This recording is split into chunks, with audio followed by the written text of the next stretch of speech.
Hello दोस्तों, मैंने Amazon से ये मॉन्स्टर कार बाय किया है जिसका प्राइस है 1200 रुपये। अगर आप भी इस कार को बाय करना चाहते हो तो मैंने इसका लिंक नीचे दे दिया है, आप उस लिंक पर क्लिक करके इसे बाय कर सकते हो। चलिए मैं आपको इसे ओपन करके दिखाता हूँ और बताता हूँ ये कार को कैसे चलाया जाता है।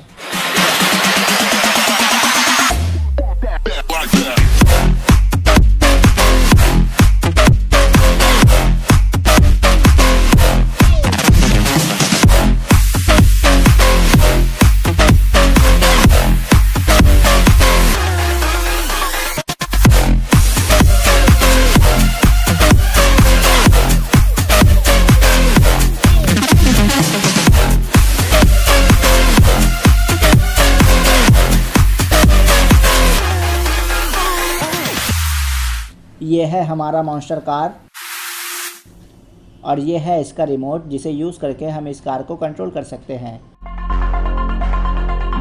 और ये है इसका बैटरी और चार्जर।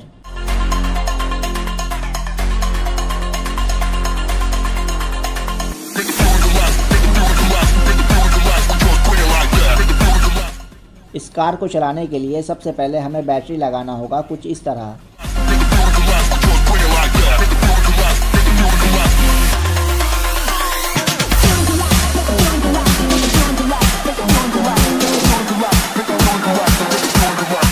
इस रिमोट में 3AA साइज बैटरी लगाना होगा कुछ इस तरह।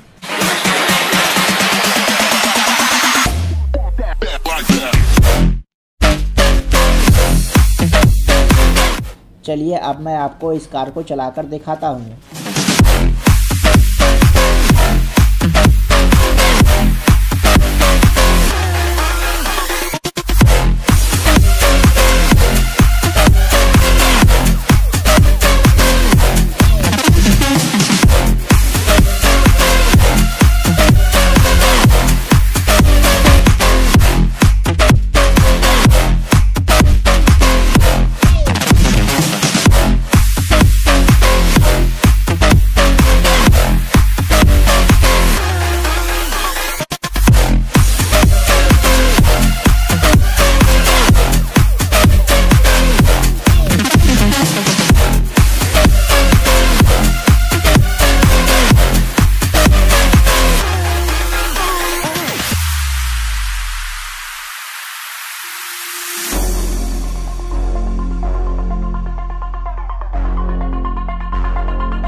अगर आपको ऐसे ही अच्छे टॉयज़ के वीडियोस देखना है तो आप हमारे चैनल को सब्सक्राइब कर लो।